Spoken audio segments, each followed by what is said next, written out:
Bien, vamos a ir entonces a Primera de Samuel capítulo 15. Primera de Samuel capítulo 15 para todos mis hermanitos que están a través de Saboreando TV y que nos están escuchando a través de la radio también. Vamos a ir a Primera de Samuel capítulo 15, versículo 22. Versículo 22. ¿Amén? ¿Amén? Ya, vamos a ir entonces y vamos a leer en el nombre de nuestro Señor Jesucristo. ¿Cuántos dicen amén?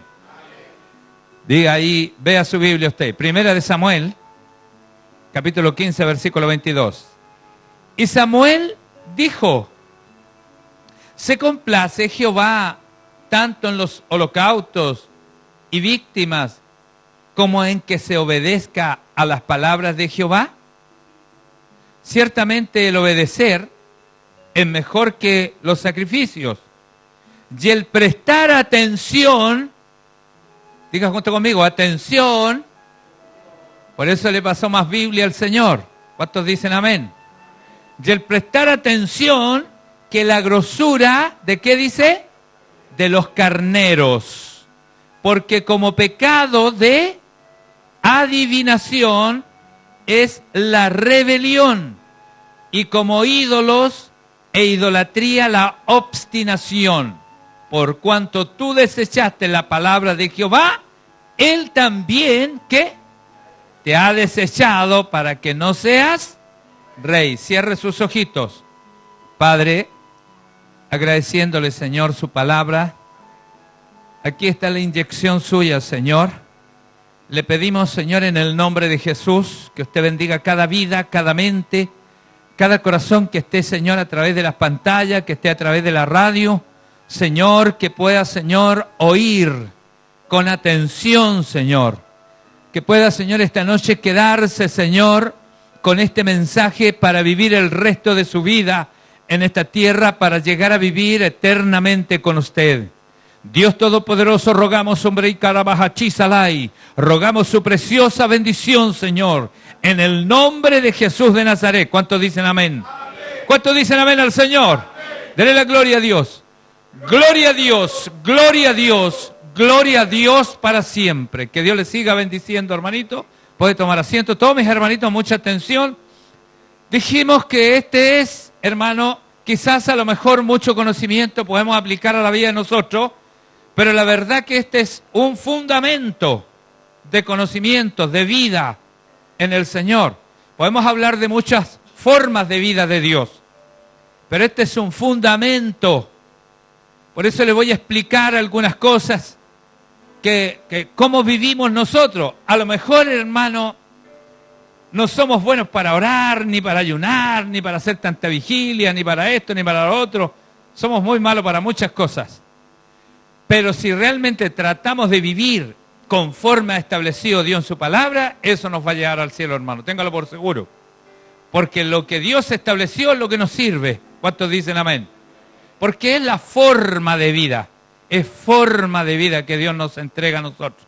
Vemos ahí, hermano, como establece claro en Samuel, 1 Samuel 15, 22, sale, cierto, el profeta Samuel al encuentro de Saúl, y le dice el profeta: ¿se complace Jehová tanto en los holocaustos y víctimas como en que obedezcas a las palabras de Jehová?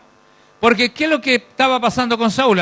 Recordando un poquito la historia, Saúl traía los animales más hermosos, hermano, para levantarle un holocausto a Dios. Había dejado con vida a ciertas personas, al rey, a otra gente, hermano, porque él quería como agradar a Dios en lo que él sentía que estaba bien. Y ese es un peligro. Por eso es que aquí, hermano, vamos a hablar de la adivinación y vamos a hablar de la atención, y que de la grosura de los carneros, o grosura de los carneros, que dice, el prestar atención, dice, es más importante que la grosura o que lo rico que puedan tener, ¿cierto?, los carneros que se sacrificaban en aquel tiempo a Dios también. Entonces, aquí hay que ver dos cosas, fundamentos. Dos cosas. Primero, obedecer a Dios es más importante que sacrificarse. Y vamos a ver algo increíble, por eso quiero que ponga atención. Trate de que nadie le hable, trate de que los niños no lo distraigan allá atrás, que pongan atención, ojalá se sentaran más adelante. Escúcheme bien. Cuando Dios nos está diciendo por Samuel, mira, el que tú te estés sacrificando, a Dios no le importa tanto como que le obedezcas a Él. Por eso se acuerda cuando le dije yo que cuando Dios me dijo por el pastor Gigi Ávila que si estaba debajo de una mesa, que me quedara debajo de la mesa nomás y que ya iba a llegar mi tiempo si es que llegaba, y si no debajo de la mesa lo bueno que me voy con Dios, porque estoy obedeciendo. ¿Se fija? Porque aquí más importante que hacer es obedecer. Y es más, Saúl quería hacer cosas buenas, traía un buen sacrificio, traía, hermano, los animales más bonitos, había dejado con vida a las personas más importantes, como queriendo decir, estas personas yo las voy a presentar delante de Dios. Entonces, no era así lo que le dice Samuel. Samuel le dice, no, pues le dice, estáis mal. ¿Acaso se complace Jehová en que te pongas a hacer holocausto y que traigamos víctimas en vez de obedecer a las palabras de Jehová? Porque Dios le había dicho que no dejara a nadie vivo, ni animales, ni ninguna cosa. Entonces él no tenía que traer nada nomás. Eso era todo lo que él tenía que hacer. Él no tenía que parecerle bien algo. Porque se acuerda cuando hicimos el dibujito, no tengo el lápiz, pero hicimos el dibujito de las dos rayitas para abajo, el bien y el mal, y se conjugaban en una, ¿en dónde? En conciencia. ¿Se acuerda o no? ¿Quién estuvo en ese tema? En conciencia, el bien y el mal. A nosotros no nos sirve el bien, ni el mal tampoco. ¿A nosotros qué nos sirve? En conciencia la relación con Dios. Mi conciencia me dice cómo está mi relación con Dios. Por eso, ¿quién va a escapar de Dios? Si su conciencia le va a decir cómo está usted. Aunque usted quiera arrancarse y hacerse un hoyo debajo de la tierra, ya su conciencia le va a ir a hablar. Y usted sabe cómo está su vida delante del Señor. Y si está haciendo bien, si está haciendo mal, si está bueno o está malo, la conciencia conjuga el bien y el mal. Yo no dependo del bien porque el bien me puede afanar y me puedo perder. Y el mal me puede horrorizar y me puedo también apartar de Dios. Pero en cambio, si yo me ubico en el eje donde se conjugan estas situaciones, yo ahí me relaciono con Dios a través de ¿cómo? De conciencia. Por eso dice, mayor es Dios contigo si tu conciencia no te reprende. Entonces aquí Saúl no tiene mayor contestación a Dios, a Samuel, porque sabía que había hecho mal. Sabía que había hecho mal. Yo creo que me ayude y vayamos a Lucas. Vayamos a Lucas, hermano, en el capítulo 22. En el capítulo 22, a ver si me ayudan ahí. Lucas, en el capítulo 22, tome su Biblia ahí. Capítulo 22 de Lucas, vamos rápidamente ahí. Lucas 22.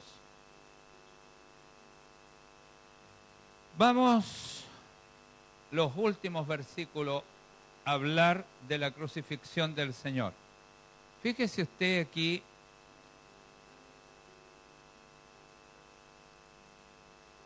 dice, versículo Lucas, dijimos 22, 42.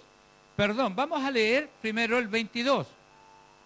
En Lucas 22, 22. Quiero que leamos ese versículo que es una palabra textual de Jesús. Dice, a la verdad, el Hijo del Hombre va, ¿cómo va el Hijo del Hombre? Dice, según lo que está determinado, no lo que Él decide, según lo que está determinado, pero hay de aquel hombre por quien que es entregado, dice. Hay una determinación para Dios, para Jesús, en este caso, para el Señor, hay una determinación de parte de Dios. Si ahora vamos al versículo 42, fíjese usted allí, mire cómo trata Jesús. Vamos a leer de un poquito más adelante, del 39. 39 dice, y saliendo se fue, como salía al monte de los olivos, y sus discípulos también le siguieron. Cuando llegó a aquel lugar les dijo, oren para que no entren en tentación, y él se apartó de ellos a una distancia como del tiro de una piedra, y puesto de rodillas allí, comenzó a orar, y dijo estas palabras. Mire las palabras que dice el Señor. Padre, escúcheme, Padre, si quieres, Diga conmigo, si quieres, no se olvide nunca de eso. Si quieres, pasa de mí esta copa. Si quieres, pasa de mí esta copa, pero no se haga mi deseo. ¿Cuál era el deseo de Jesús? El deseo de Jesús era ir a la cruz, y lo vamos a ver aquí, me parece que en Juan, parece que también lo anoté, cuando él quiere ir a la cruz. Pero la cruz no era lo importante. Más importante era hacer la voluntad del Padre. ¿Se fija? Por eso aquí, ¿qué está haciendo Jesús? Fíjese lo que está, yo quiero que usted lo lea con el entendimiento, ponga todo su entendimiento ahí. Dice, Padre, si quieres, ¿qué quieres que te haga? Le dice en una oportunidad a Dios a alguien, ¿cierto? Siempre el si quieres. Dice, Padre, si quieres, pasa de mí esta copa. ¿La copa a qué se está refiriendo? Dígalo usted. ¿Qué entiende por la copa? ¿A qué se está refiriendo? ¿Ah? Al sacrificio de la cruz, la muerte, dicen algunos. A eso se está refiriendo. Entonces, si usted saca la palabra copa y le dice el Señor aquí, papá, si quiere, pasa de mí la cruz, la muerte, todo. O sea, Jesús anhelaba ir a la muerte por nosotros. Pero más grande que eso para Jesús, que la cruz y la muerte, ¿qué es lo que era? Obedecer a su papá. Que la pasión no lo hubiese desviado. Porque en Juan habla con mucha pasión de la cruz. Por eso dice, ya todo está preparado para mí. Él cuando le enseñaba a los discípulos les tenía todo entregado. Ustedes saben que me van a matar, ustedes saben que me van a venir a buscar, ustedes saben que viene el tiempo que esto y que lo otro, y siempre los mantuvo al día. Él estaba hechizado con el tema de Dios y de lo que tenía que hacer. Pero cuando viene el minuto, él como que dice, momentito, primero la voluntad de mi papá, porque es mucha la pasión que tengo en esto. Si quieres, papá, si tú quieres, pasa de mí esta cruz, o pasa de mí esta muerte, o este sacrificio. Eso está diciendo con la copa. Entonces, mire lo que le dice. Padre, si quieres, pasa de mí esta copa. Entonces, ahora viene la respuesta de todo lo que yo le estoy hablando. Pero no se haga, ¿qué? Su deseo, ¿ve? Porque el deseo de él de ir a la cruz era, pero gigante. Él quería ir a la cruz por nosotros. Él lo habían mandado desde los cielos a morir al madero de la cruz y él lo sabía. Entonces su visión era la cruz, morir por nosotros. Pero en el minuto que va a morir, él se encoge y dice, a ver, antes que la cruz y el sacrificio y la muerte y todo eso por mis hermanos, primero está ¿qué? La voluntad de mi papá. ¿Se fija? La voluntad de mi padre. Oye, qué increíble. Qué increíble, lo dijo Jesús. Porque lo dice aquí, él da la respuesta en el mismo versículo. Y dice, pero no se haga mi voluntad, sino ¿cuál? La tuya. O sea, como queriendo decir, Señor, si ahora llegó el momento de ir a la cruz y tengo que morir y todo eso, perfecto, vamos nomás. Echémosle, porque lo más importante que la cruz para mí es tu voluntad. ¿Está entendiendo lo que es la voluntad de Dios? ¿De qué sirve sacrificarse tanto? En vano vela la guardia si no velar en Jehová con ellos. En vano edifican los edificadores si Jehová no edificare con ellos. Se fija que hacer cosas y dedicarse a ser tan afanado por hacer cosas, vamos a ver varias situaciones aquí, no sirve de nada. Si no estoy acostumbrado a vivir como en obediencia. Vamos a ir viendo estos temas de obediencia, porque no venimos a hablar de la obediencia nomás. Venimos a hablar de la autoridad. Porque ¿qué necesita Dios desarrollar en la tierra para ganarse almas? ¿Qué necesita Dios? Desarrollar su autoridad. ¿No es que la gente lo derroca a Dios? ¿Cuántos cristianos derrocado a Dios que ha aceptado a Jesucristo, lo ha sentado en el trono de su corazón, después lo pescó, lo chuteó para afuera y ya no lo tienen? Lo sacó del trono. ¿Y usted cree que Dios fue y se paró y fue al trono y se sentó de nuevo? Allá quedó afuera. Ya no está más en el trono que le levantó el hermano o la hermana. Lo derrocaron. O a veces nosotros como cristianos lo derrotamos con nuestras voluntades, con nuestras decisiones. Porque nosotros decidimos, no Dios. Y a veces el hermano dice, no, yo oré al Señor. Sí, oraste, pero ¿qué te dijo Dios? Una cosa es que uno hable y ¿qué habla Dios? Hay que buscar una voz de Dios, por hermano. ¿Cuántos dicen amén? Ya.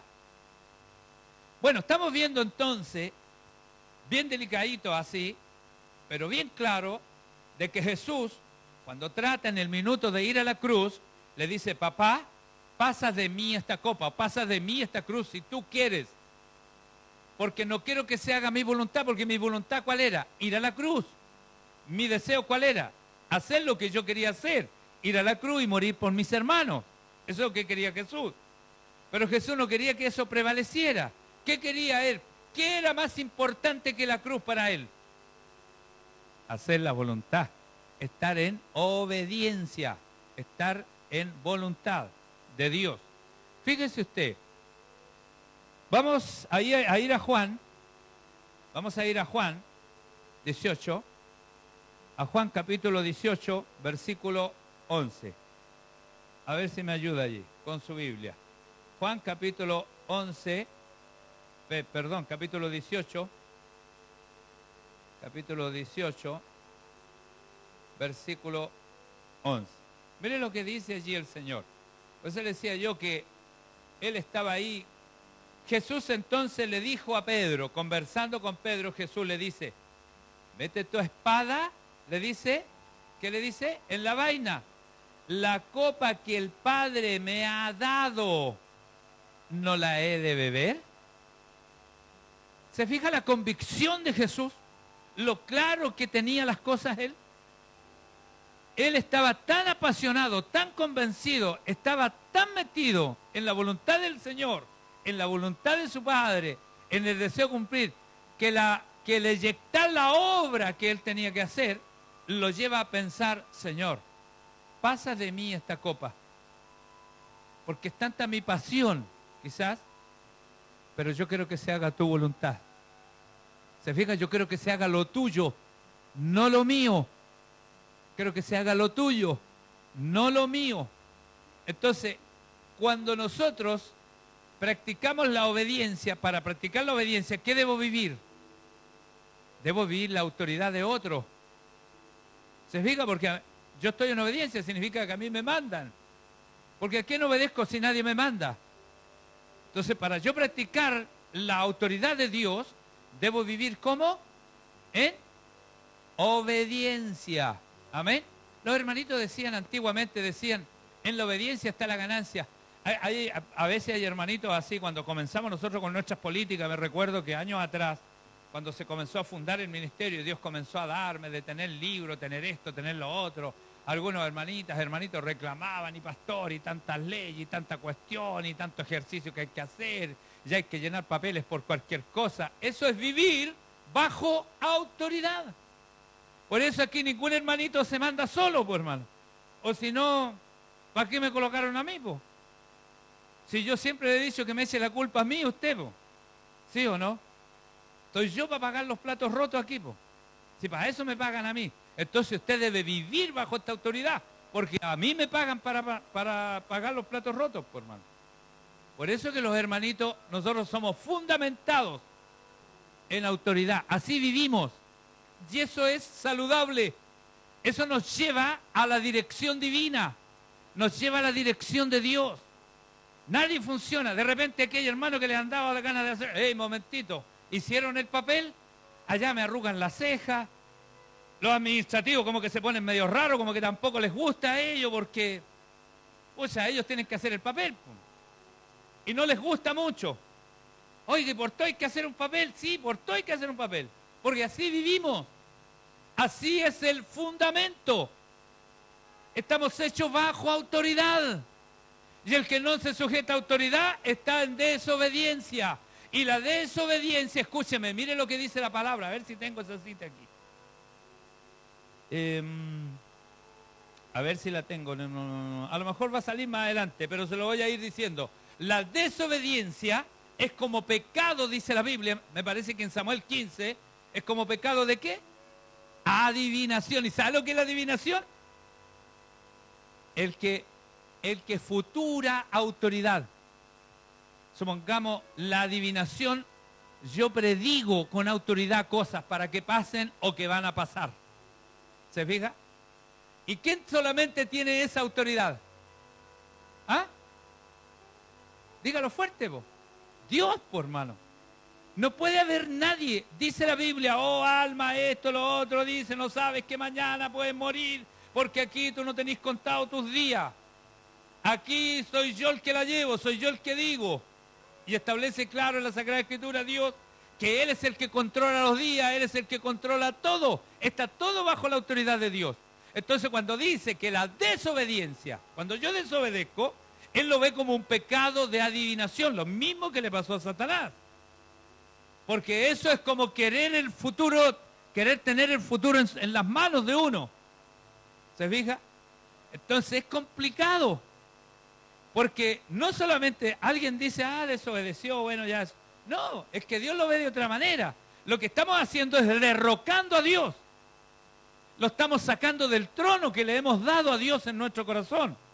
Entonces ya Dios no está controlando nuestra vida. La estamos controlando nosotros porque pasamos a ser adivinos. Pasamos a controlar nosotros nuestro futuro. Ya no lo controla Dios. Ya mi futuro no está en las manos de Dios, está en mis manos. Entonces yo paso a ser un adivino. Porque digo yo voy a hacer esto mañana. ¿Acaso no somos así a veces? ¿Ah? ¿Y quién nos dice Dios? Oh, alma, dice, adúltera, esto y lo otro. Dice, ¿no sabes que el mañana es mío? Dice. ¿Ah? Así mismo dice, ¿no sabes que el mañana es mío? Dice. Entonces, no me puedo convertir desobedientemente en un adivino. Porque el mañana yo no sé, pero Dios lo conoce. Porque está dependiendo de Dios. Eso es cuando estoy en desobediencia. Por eso, hermano, nosotros hemos aprendido en este ministerio, todas las cosas van a libros, todas las cosas llevan papeles, todas las cosas hay que llenar formularios, hay que hacer movimientos. Aquí los hermanitos cuando van para algún lado vienen a conversar y todo eso, porque vivimos ¿cómo?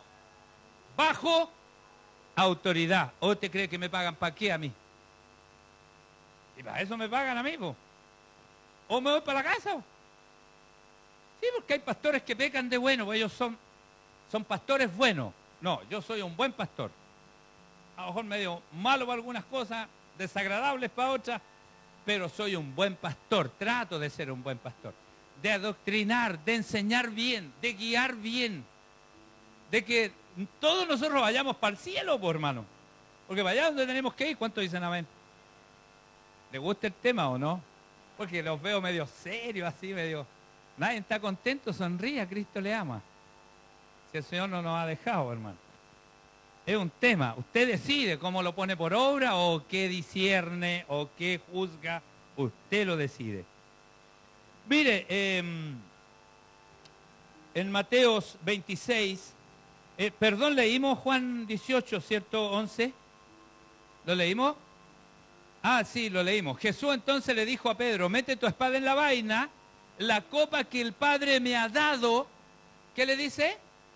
No la he de beber. O sea, él quería puro ir ahí a la cruz nomás. Oye, Pedro, no me vengáis con jaleo, porque ¿acaso mi padre no me dijo que iba a morir en el mar de la cruz? Y para allá voy. Pero cuando está a punto de ir a la cruz, su pasión, su amor por nosotros, era tan grande, que más grande que el amor hacia nosotros, aunque a usted le cueste creerlo, era la obediencia a su papá. ¿Se imagina usted lo que es vivir en obediencia? Hay hermanitos que tan rápidamente toman ideas, llegan y toman decisiones en su vida. El otro día conversaba con un hermanito, me decía, pastores, que sabe que aquí y allá, es que me gustaría hacer esto, hacer lo otro, y se tenía que ir lejos de la iglesia. Entonces yo le dije, oye, dice la Biblia que nosotros somos del plantío de Jehová, somos como un árbol. ¿Has visto que los árboles se desarraigan solos y se plantan en otro lado? Me dijo, ya entendí. Eso es todo. Porque si somos como un árbol, tenemos que tener la característica del árbol. Que si la cosa está mala, ahí la pasamos nomás el viento, hasta que amaine, por hermano. ¿Cuántos dicen amén? Ya se pondrá buena, ya llegará el día, ya, po. Pero yo, hermanos amados, cuando nací en mi iglesia y me quisieron echar de mi iglesia, jamás lo lograron. Porque yo siempre fui árbol de Dios. Yo pertenezco al plantío de Jehová. No soy una persona que me pueda controlar solo, no sirve eso. Eso no me va a dar gigantería, por eso este tema es muy antiguo, hermano. Me lo entregó el Señor hace no sé cuántos años atrás. Ya aprendí de Él. Aprendí para ser gigante en las manos de Dios. Para que Dios al final saque adelante el proyecto que tiene contigo. Porque tú eres una idea de Dios. Todos nosotros somos una idea de Dios. Pero Dios, para poder sacar adelante su proyecto, tiene que estar sentado en el trono controlando Él nuestra vida. Y si nosotros lo derrocamos, hermano, más encima lo derrotamos y lo echamos de ahí del sillón, ¿qué va a hacer de nosotros? Quedamos a la deriva. Porque nosotros somos como pecado de aniquilación. Nosotros somos los adivinos. Y decimos, yo voy a hacer esto. Mañana hago esto otro. Yo hago lo que yo quiero. ¿Se fija? Y usted se forja su propio futuro. Ya no dependimos de Dios, dependimos de nosotros mismos. Ayúdenos el Señor. ¿Cuántos dicen amén? ¿Estamos entendiendo? Ya, vamos a Mateo entonces 26, 46, rápidamente, porque no quiero hacerlo muy largo. ¿Cuántos dicen amén? Mateo 26, 46. Ay. 26, 46. Vamos a ver ahí. Mire. Mateo 26. Le puse aquí a este versículo yo, junto al Espíritu Santo, la muerte de Cristo es el principal signo de obediencia. ¿Por qué? Porque aquí en el 42, te lee del 42, otra vez fue y oró por segunda vez y le dijo, Padre mío, si no puede pasar de mí esta copa sin que yo la beba, ¿qué le dice? Ve, ahí estaba Jesús. Ahí estaba Jesús impulsando delante de su papá la voluntad del Padre, no la de él, impulsando eso. Señor, le decía, lo volvimos a leer el 42. Padre mío, si no puede pasar de mí esta copa sin que yo la beba, hágase tu voluntad. Conocía el Padre el corazón de su Hijo Jesucristo. Él fue el que se presentó delante del Padre y le dice, Señor, heme aquí, yo voy, le dijo. ¿Cierto? O sea, cuando se presenta delante de Dios nuestro Señor para venir por nosotros, ya estaba la pasión salvadora de Jesús en su corazón, ya, para venir por cada uno de nosotros. Entonces Él partió desde los cielos con pasión para venir a salvarnos a nosotros. Entonces no quería que esa pasión lo traicionara y se saliera de la voluntad del Padre. Fíjese usted. Dice, vamos a seguir leyendo. 43. Vino otra vez y los halló durmiendo porque los ojos de ellos estaban cargados de sueño y dejándolos se fue de nuevo, lloró por tercera vez y le dijo estas mismas palabras. Entonces vino a sus discípulos y le dijo, duerman ya y descansen, he aquí la hora ha llegado y el Hijo del Hombre es entregado en manos de ¿qué? De pecadores. Y dice el 46, así de simple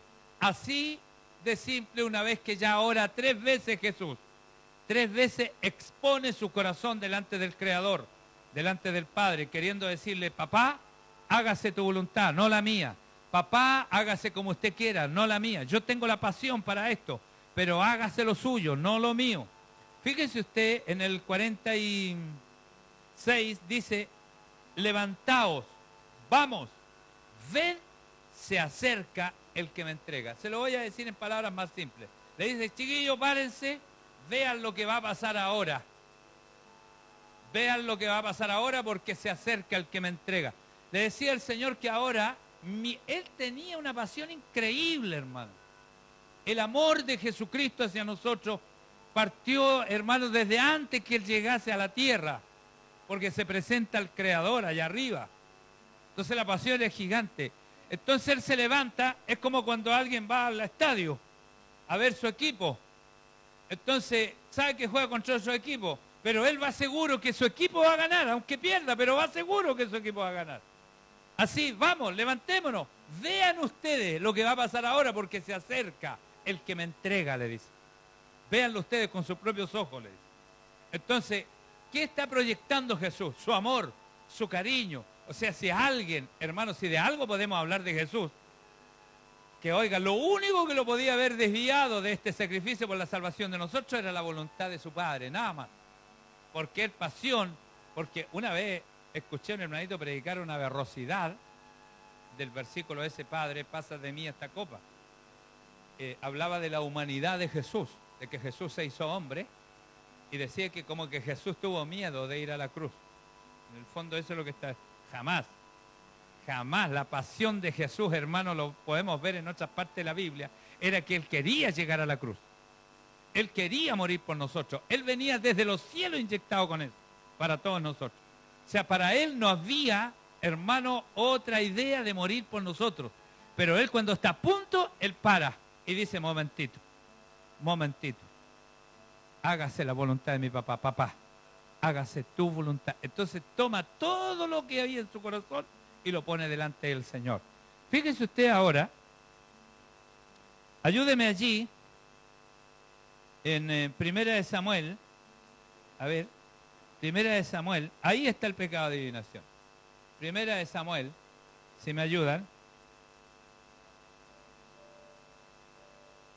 Primera de Samuel. Primera de Samuel, capítulo 15.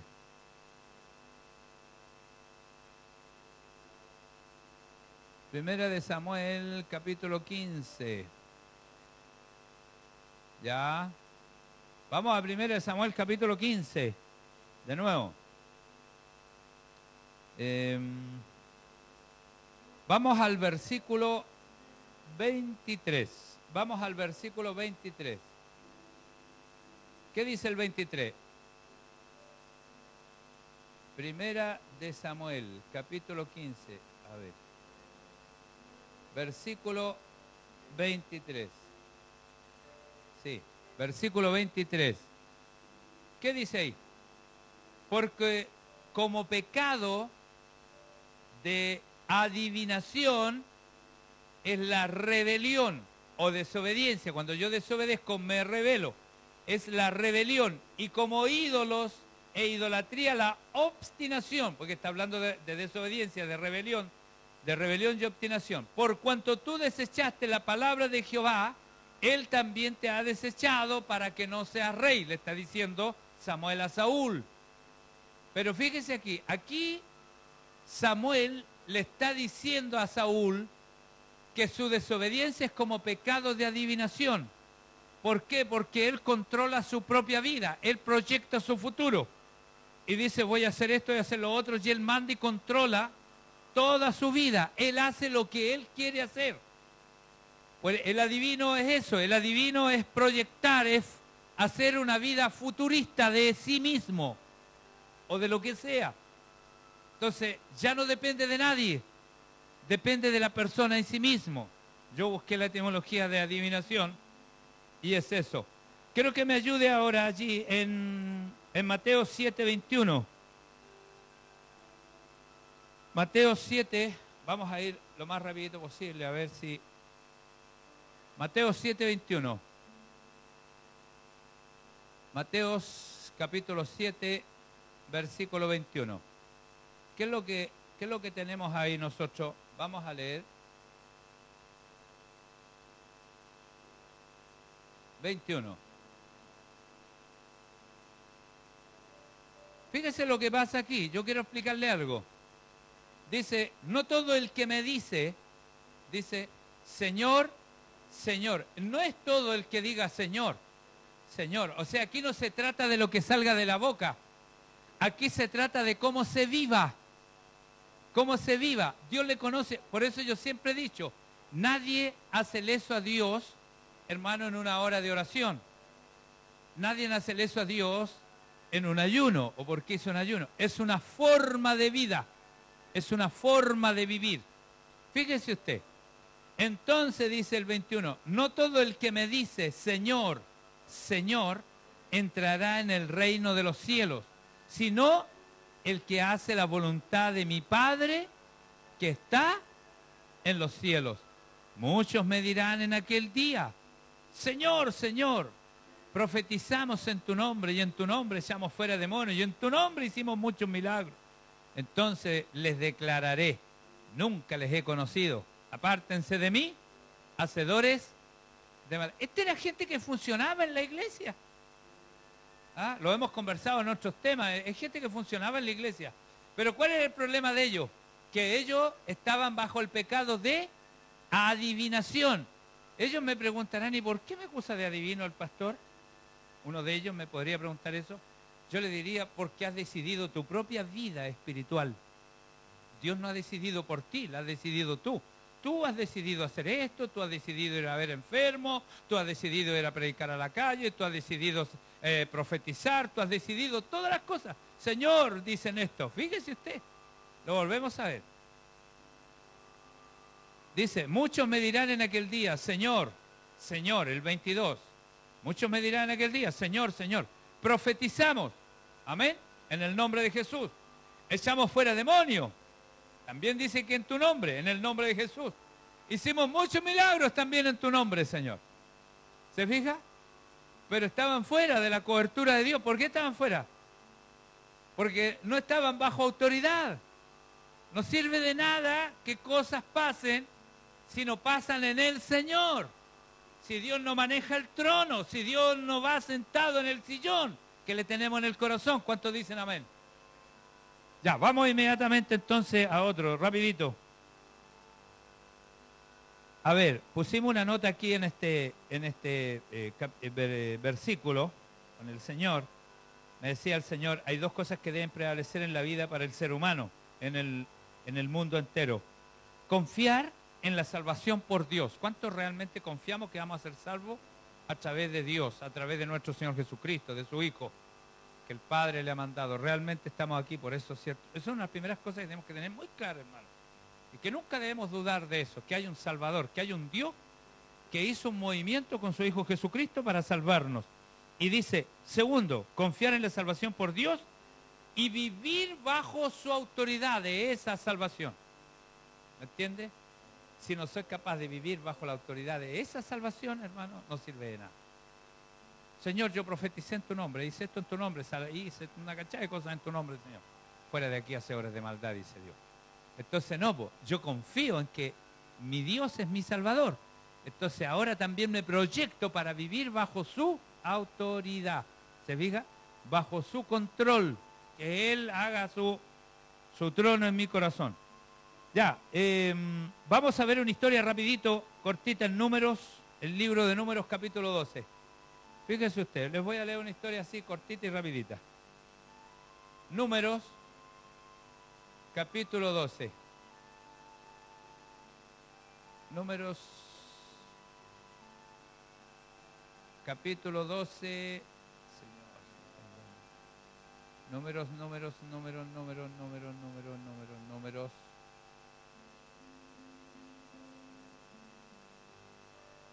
Números, capítulo 12. Quiero que me ayuden, a ver. Mire, vamos a contar un poquitito la historia de María y Aarón. Moisés era la autoridad de Dios en aquel lugar. ¿Cuántos dicen amén? Lo tenemos claro, ¿cierto? Fíjense en esta historia entonces. La vamos a leer un poquito. María y Aarón hablaron contra Moisés, dice, a causa de la mujer cusita que había tomado, porque él había tomado mujer cusita. ¿Para qué había tomado esta mujer cusita? Una mujer negrita, ¿cierto? Una cholita que él quería hacerla, ¿qué? Su esposa. Ya, era un tema de familia. María y Aarón eran hermanos de él. María era hermana de Aarón y hermana de Moisés, y Aarón también eran hermanos. Entonces, entre familias las cosas se veían. Y bueno, entre familias Dios no se mete porque es de familia. Amén. En esas cosas Dios se reserva. Hasta ahí no habría problema. Y dijeron, aquí es donde María se mete en problemas. Y dijeron, solamente por Moisés habla Jehová, o ha hablado Jehová. ¿No ha hablado también por nosotros y lo oyó Jehová? Ahí se metió, ahí se coció María y Aarón. Porque ya no murmuraron por temas de familia, sino metieron a Dios, metieron su autoridad. Y ahí ese es un problema grave, hermano. Miren, encuéntrame feo, flaco, chico, largo, como usted quiera, pero soy pastor. Y soy un siervo de Dios, lo he dicho toda la vida. y soy un hombre espiritual, y lo he dicho siempre, aunque suene a cachetón, lo he dicho desde que nací. Aunque me he visto en el hoyo más profundo, pero desde allá he dicho, estoy lleno del Espíritu Santo. Y lo he dicho toda la vida. Entonces, nunca se meta ahí en ese lado. Acúseme de cualquier cosa, pero no se meta en la parte espiritual, porque ahí nos metimos en problemas. Porque fíjese usted el problema que pasa aquí. Y dice, y aquel varón Moisés era muy manso. Era mucho mejor que yo en todo caso. Más que todos los hombres que había sobre la tierra. Luego dijo Jehová a Moisés, mira, Aarón y a María, que salgan ustedes tres al tabernáculo de reunión, y allí salieron, dice ellos tres, en el versículo 4. Entonces Jehová descendió en la columna de nube y se puso a la puerta del tabernáculo y llamó a María y a Aarón, ¿cierto? Llamó a María y a Aarón, estamos en el 4. Salimos, en el 5. Entonces Jehová descendió en la columna de la nube y se puso a la puerta del tabernáculo y llamó a Aarón y a María y salieron ambos. Y él les dijo, oíd ahora mis palabras, le dijo el Señor. Cuando haya entre vosotros profeta de Jehová, le apareceré en visión. En sueños hablaré con él. No así a mi siervo Moisés, que es fiel en toda mi casa. ¿Cómo voy a hablar con Moisés? Cara a cara hablaré con él. Y claramente, no por figuras, porque ahí estaba en un tema de relación con Dios. Y no por figuras. Y verá la apariencia de Jehová. Porque, pues, ¿no tuvisteis miedo de hablar? ¿Contra quién? Contra mi siervo Moisés. Entonces la ira de Jehová se encendió contra ellos. Y se fue, y la nube se apartó del tabernáculo, y aquí que María estaba, ¿cómo? Leprosa. Escúcheme aquí. Que María estaba leprosa como la nieve, y miró Aarón a María, y aquí estaba leprosa. Y dijo Aarón a Moisés, Señor mío, no pongas ahora sobre nosotros este pecado, porque locamente hemos actuado y hemos pecado. O sea, Aarón era más ubicado, ¿se fija? Era más centrado.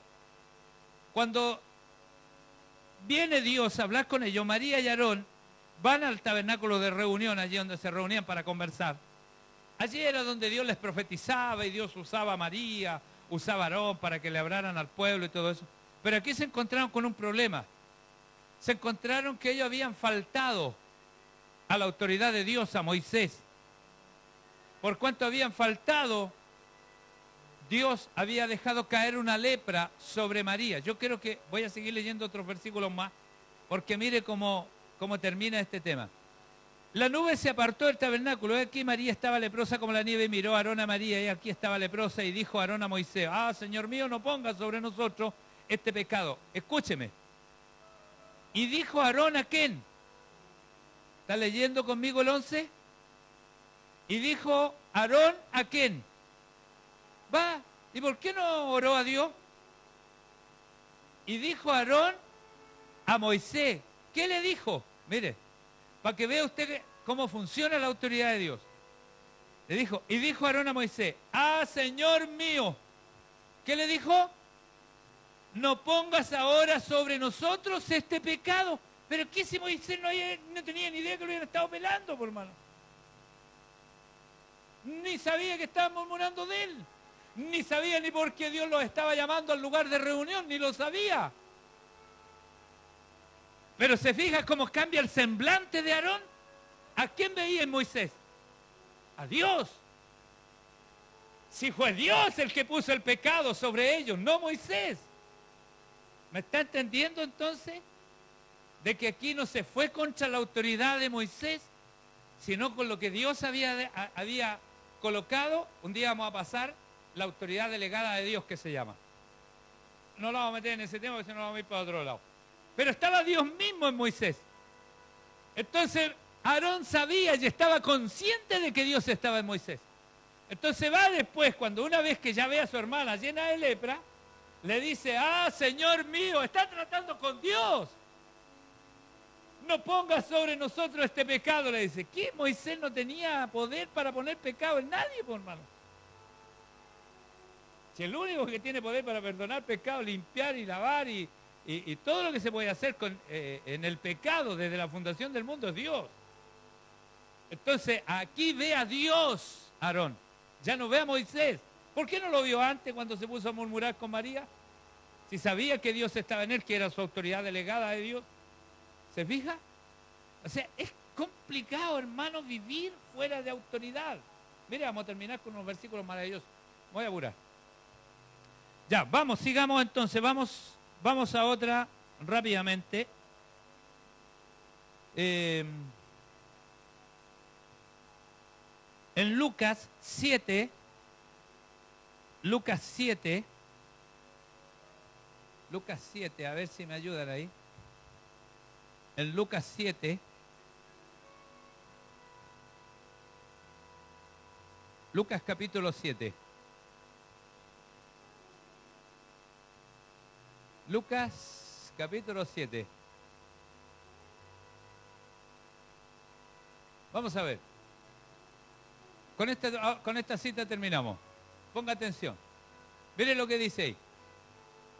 Después que hubo terminado sus palabras, el pueblo le oía y entró en Capernaum.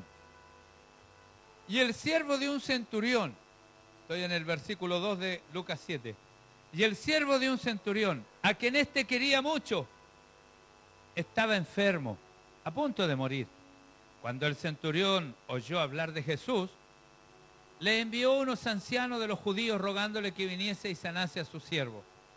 Y ellos vinieron a Jesús y le rogaron con solicitud diciéndole, es digno de que le concedas esto, porque ama a nuestra nación, que era un romano. Y nos edificó también una sinagoga este centurión. Mira, había hecho cosas bonitas para el Señor. Y Jesús fue con ellos. Pero cuando ya no estaban lejos de la casa, el centurión envió a él unos amigos diciéndole, Señor, no te molestes. Mire, yo quiero que entiendan la correlación, porque esto es muy lindo, hermano. Tener un líder así, a mí me encanta. Me encanta porque aquí ni siquiera habla tanto el centurión. El centurión tenía fruto. Señor, ¿por qué no le haces el favor? Nos construyó una sinagoga y nos ama a nosotros los judíos, siendo que él era romano. Segundo, cuando ya Jesús, estando todavía un poco lejos de la casa, pero ya se había acercado a la casa del centurión, yo creo que vaya entendiendo la historia. ¿A dónde voy? En el 6. Y Jesús fue con ellos, pero cuando ya no estaban lejos de la casa, el centurión, ¿qué es lo que hizo? Envió a él unos amigos. Envió a Jesús, el centurión, ¿qué envió? Unos amigos, para que los amigos le dijeran la palabra del centurión. Señor, le dijeron, no te molestes, pues no soy digno de que entres bajo mi techo. Yo creo que lo discierna bien y lo vea bien.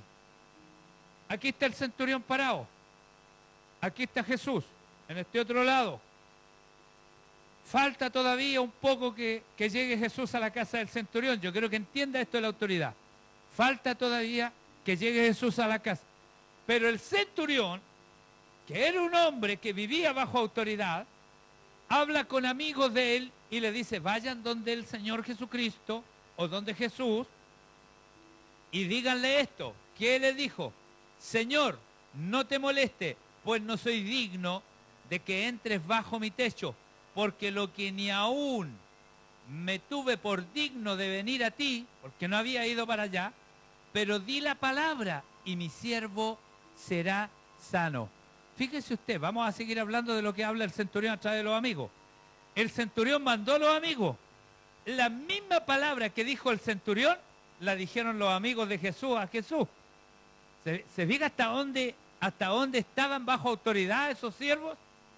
Era como que si estuviese hablando el centurión. De hecho, nosotros siempre cuando predicamos decimos el centurión dijo. No, si el centurión no dijo. Fueron los amigos. Por eso estamos hablando de vivir bajo autoridad ahora. Fueron los amigos que le dijeron a Jesús todo el tema de lo que el centurión decía. Fíjese usted, mire. Y mire. Voy en el 8.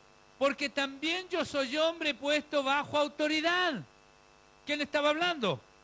El centurión, pero ¿a través de quién? No era que estaba hablando personalmente el centurión, no dice así la historia. La historia dice que mandó unos amigos a conversar con Jesús antes que llegase a la casa, porque Jesús no llegó a la casa del centurión, donde el centurión estaba. El centurión era una autoridad romana, posiblemente tenía su oficina, como eran en aquellos años, les había construido una sinagoga a los judíos, amaba el pueblo judío, Él nos ama a nosotros, ama a nuestro pueblo. Por eso le explicaron los judíos a Jesús quién era el centurión, por eso Jesús va, el maestro iba a socorrer a un centurión, ¿te fijas? Pero él antes de llegar a casa, yo creo que usted entienda bien la historia, porque estamos hablando de baja autoridad. Los siervos del centurión, ¿con qué facilidad?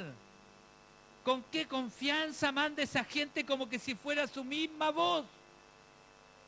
¿Qué gente más linda para vivir bajo el control de una autoridad, hermano? Es increíble, o sea, la confianza. Mire, vayan y digan esto.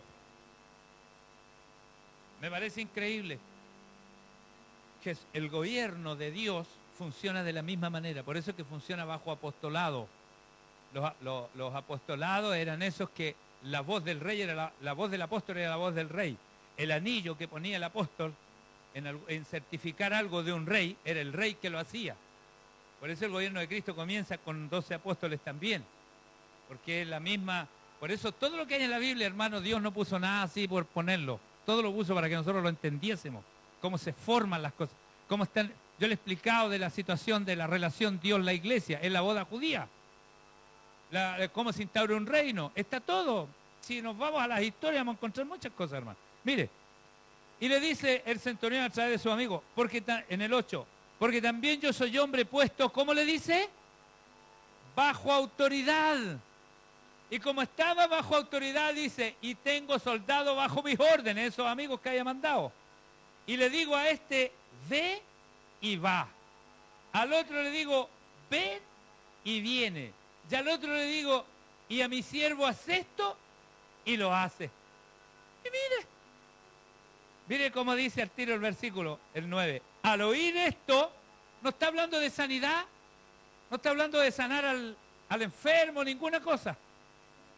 No está hablando de eso el centurión. Está hablando de relación de autoridad. ¿Se fija? ¿Por qué lo recibe de esa manera el centurión a Jesús? Era el único.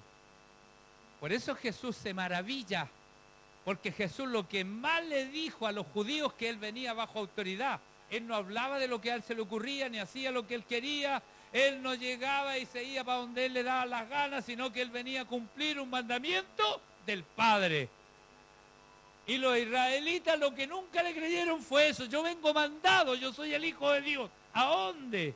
Sacrílego, pecador, hijo de Satanás, le dijeron. No lograron entender eso, nunca lograron. Y este que era centurión, no era ni siquiera israelita, entendía lo que era la autoridad que manifestaba Jesús.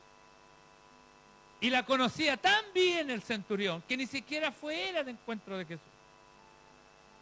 Porque la voz de sus amigos era la voz de él. Y lo habla que pareciese que está en primera persona, que pareciese que fuese él. Y le dice así, estamos terminando. Porque yo también soy hombre puesto bajo autoridad. O sea, por eso se estaba manejando con ese principio.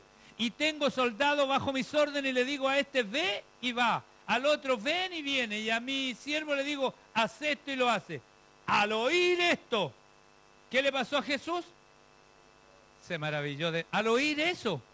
Al oír que mandaba a la gente que él se reconocía que estaba bajo autoridad. Él estaba bajo autoridad del emperador. Y él tenía bajo autoridad a esas personas que había mandado y a todos los que estaban alrededor de él. Entonces eso se lo explicó a Jesús. Entonces le dijo el Señor, ni siquiera necesitas llegar a mi casa. Se lo manda a decir con los siervos. Porque yo sé que tú vienes bajo autoridad también, le está diciendo. ¿Se fija? El vivir bajo autoridad, hermano, es la gigantería del cristiano. Es el poder de la iglesia, está bajo la autoridad de Dios. Si la iglesia, hermano, no toma en cuenta lo que significa vivir bajo autoridad, hermano, aunque ayunemos, oremos, aunque nos saquemos la cabeza del cuerpo, hermano, no va a pasar nada, nada.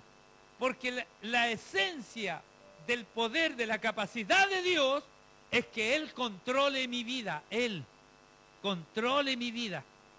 Hay cosas que no me gustan, bueno, muchas cosas no me gustaron en mi iglesia. Más encima, ¿usted cree que me gustaba que me echaran? No me gustaba nada, hermano, sufrí mucho. Pero aguanté agua. Y Dios me decía, ahí te tengo. 7 años más o menos soportando todo eso, hermano. 5 a 7 años. Después fui su ayudante, su mejor amigo, el pastor. Cuando él oró por mí para yo salir de ese ministerio, para ir a cumplir el mío, hermano, él lloró. Porque fui su mejor amigo aquí en la tierra, porque su mejor amigo es Jesús. Pero fui su mejor amigo. No está mi mamá para que le diga, mami, lo retaba, que me dejara tranquilo. Porque yo también soy hombre bajo autoridad y tengo soldado y le doy orden, le digo a este va, al otro viene y al otro a esto y lo hace. Al oír esto se maravilló Jesús de él y volviéndose dijo, escúcheme y termino con esto, dijo a la gente que le seguía, os digo que ni aún en Israel he hallado esta fe tan maravillosa que tiene este hombre. Comprendió lo más gigante que debe tener el cristiano, la autoridad de Dios. Mire, si aunque no te agarran ni patapilla. Mi esposa siempre me retaba, me decía, abusan de ti. Yo decía, bueno, pero Dios sabe que abusan de mí. Ellos van a cosechar de lo que están haciendo y yo voy a cosechar también de lo que estoy haciendo, ¿o no? Todo lo que hagáis haciéndolo como para Él, te hay hermano, oh, es que no, que voy a ofrendar, que no, el pastor está muy guatón, no ofrendo más, está muy gordo, Chilla cambió el auto de nuevo. No, hermano, para el Señor. Si abusan de usted y se están aprovechando de su ofrenda, se están aprovechando de usted, de su trabajo, todo lo suyo, usted lo hace para Dios. Usted vive bajo autoridad. Usted va a ser gigante en la mano de Dios. El pastor se lo van a comer los loros, pues, hermano. ¿Ves? Eso es. Yo siempre aprendí eso. Por eso a mi pastor lo respeté siempre. Me echaba, no importa, era mi pastor. No me interesaba el resto. Pero yo sabía quién estaba haciendo. Este mensaje, hermano, fue uno de mis primeros mensajes que me dio Dios para predicar en la iglesia. Comprendí lo que es vivir bajo Dios. No bajo un pastor, no bajo una institución, sino bajo Dios. Yo obedezco, me quedo. Como le dije al hermanito, el hermanito necesita en realidad, pero se va a apartar de la obra. Y lo único que le dije, somos todos árboles, dice la palabra del Señor. Y el árbol, la característica que tiene, que raíza y se queda. Vengan vientos, vengan soles con 40, 50 grados de temperatura, como han hecho estos días allá en México. Hermano, vengan tempestades, el árbol está ahí. Usted va a ver y todavía sigue ahí. Eso sí es un hijo de Dios. ¿Cuánto dicen amén? Que el Señor le bendiga, póngase en pie.